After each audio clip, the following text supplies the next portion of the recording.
আসসালামু আলাইকুম। সবাই কেমন আছেন? আশা করি সবাই ভালো আছেন। স্বাদ ও স্বাদের গল্পের সাথে আবারও আসলাম আপনাদের জন্য। স্বাদ ও লাবণ্যময় মজাদার একটা রেসিপি নিয়ে। আজকে ডিনারে থাকতেছে কি সেটা দেখার জন্য আমার ফেসবুক পেজে ফলো করুন আর ভিডিওটা দেখার জন্য সাথেই থাকুন। তো এখন আমি এখানে নিয়েছি বেগুন।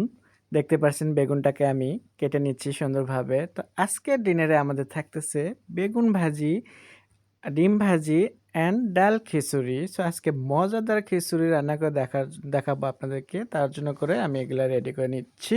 তো আমার বেগুন কাটা হয়ে গেলে বেগুনের জন্য আমি মাখানো কী দিচ্ছি সেটা দেখতেই পাচ্ছেন। হলুদ পাউডার দিলাম, মরিচ পাউডার দিচ্ছি অ্যান্ড দিব হলো স্বাদ মতো লবণ। তো এখানে অনেকেই এই ৩ টে উপকরণ দিয়ে বেগুন ভাজি করে। তো আমি মাঝে, মাঝে আদা রসুন বাটা দিই। তো আমি এখানে দিয়ে দিচ্ছি আদা রসুন বাটা। এটা দিলে আমার কাছে অনেক বেশি স্বাদ লাগে, সেজন্য করে আমি এটা। তো ওটা রেডি করার পরে এখন আমি দিয়ে দিচ্ছি খিচুড়ির জন্য আদা রসুন বাটা। এখানে নিয়ে নিচ্ছি লবণ, মরিচ পাউডার অ্যান্ড হলুদ।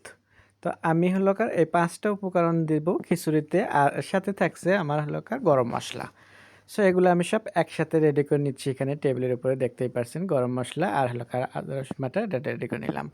তো এখানে এখন আমার ডিম ভাজির জন্য আমি এখানে ৩ টা ডিম নিচ্ছি। তো ডিমটা আমি একে, একে ৩ টাই ফেটে আমি বাটি থেকে নিয়ে নিচ্ছি দেখতেই পারছেন। তো ডিম ভাজি আমার কাছে খুবই ভালো লাগে। তো আমাদের তো ডিম রেগুলার থাকে সকালে। সেটা ডিম ভাজি হোক, পোচ হোক কিংবা সেদ্ধ হোক, তো রেগুলার ডিমের জন্য তা যাই হোক আজকে আমরা ভাজি করে খাবো খিচুড়ির সাথে। তো আমি ডিমে দিয়ে দিচ্ছি লবণ। তারপরে আমি এখানে কেটে রাখছিলাম আগে থেকেই কাঁচামরিচ, পেঁয়াজ অ্যান্ড ধনেপাতা। সো এগুলো আমি একসাথে এখানে নিয়ে নিলাম। নিয়ে ভালো করে আমি এটাকে একটু ফেটে নেব হাতে। তো আমি হাতে একটু ফেটে নিচ্ছি এটাকে।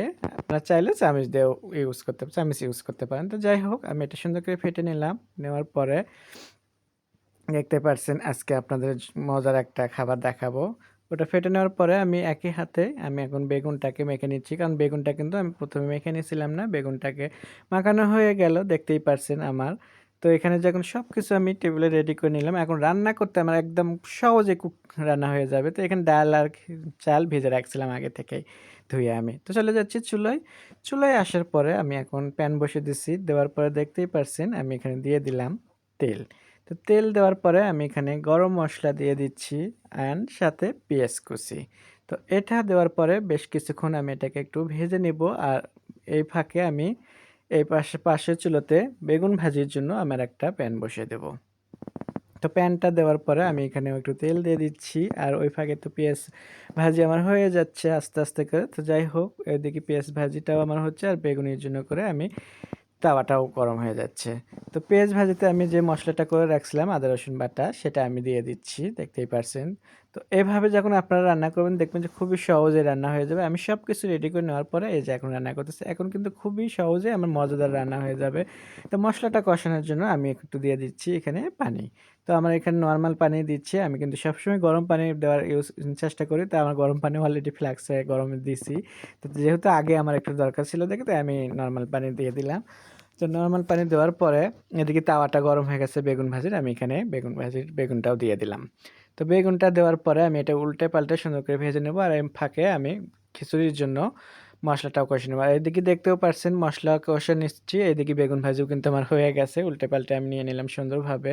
তো খিচুড়ির জন্য এখন ডাল চাল যেটা ভেজে রাখছিলাম ধুয়ে সেটাকে এখন আমি দিয়ে দিচ্ছি মশলার সাথে। মশলার সাথে দেওয়ার পরে আমি বেশ কিছুক্ষণ এটাকে একটু নাড়াচাড়া দিয়ে নিলাম। একটু নাড়াচাড়া দেওয়ার পরে এটাকে এখন আমি গরম পানি দিয়ে দিচ্ছি। তো গরম পানি দেওয়ার পরে যে আবারও বললাম যে স্বাদ কুইকলি হয়ে যাবে। তো এর জন্য করে আমি গরম পানিটা দিচ্ছি। আর যেহেতু ভুনা খিচুড়ি হবে তো পানিটা কিন্তু একদমই অল্প দেবেন।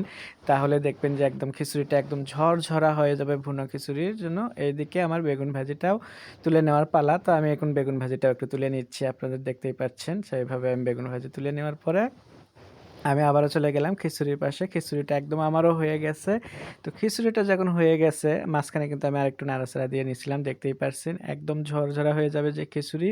তো এখন ভাপে দেবো আমি ৫ মিনিটের জন্য। তো ৫ মিনিটের জন্য ভাপে দেওয়ার আগে আমি এখানে একটু দিয়ে দিচ্ছি ঘি। তো ঘিটা কিন্তু একদম জমে গেছে ঠান্ডায়। আমাদের এখানে তো প্রচুর ঠান্ডা ঘরের ভিতরেও। তো এর জন্য ঘি-টি কিছু থোয়া যাচ্ছে না। তো একদম জমে যাচ্ছে। তো যাই হোক, আমি জমে যাওয়া ঘিটাই আমি উপর দিয়ে দিলাম, আর সাথে দিয়ে দিচ্ছি আমি কয়েকটা কাঁচামরিচ। তো কাঁচামরিচটা দেওয়ার পরে আমি এখন এটাকে সুন্দর করে ভালোভাবে একটু মিশিয়ে নেব। দেখতেই পারছেন আমার খিচুড়িটা সেই রকম ধোঁয়া উঠছে। তো এরকম ধোঁয়া ওরা খিচুড়ি যার পছন্দ তারা অবশ্যই বাসায় বানিয়ে খাবেন। আর কি সুন্দর একটা ঘ্রাণ এসে গেছে কিন্তু ঘিয়ের। তো যাই হোক, আমি আবারও একটু ঢাকনা দিয়ে কিন্তু এখন ঢেকে দেব। দিয়ে সুন্দরভাবে একটু ভাপে রেখে দেব। আর এই ফাঁকে আমি ডিমটাও কিন্তু ভেজে নিব এর মধ্যে। তো যাই হোক, ভেজে নেওয়ার পরে তো আমি আবারও করলাম কি, খিচুড়িটা দেখেন, দেখাচ্ছি আপনাদেরকে একদম পারফেক্ট ঝরঝরা হয়ে গেছে ডাল খিচুড়ি আমার এখানে। এখন দেখাবো আপনাদেরকে সার্ভ করে। আশা করি আপনাদের খুবই ভালো লাগবে।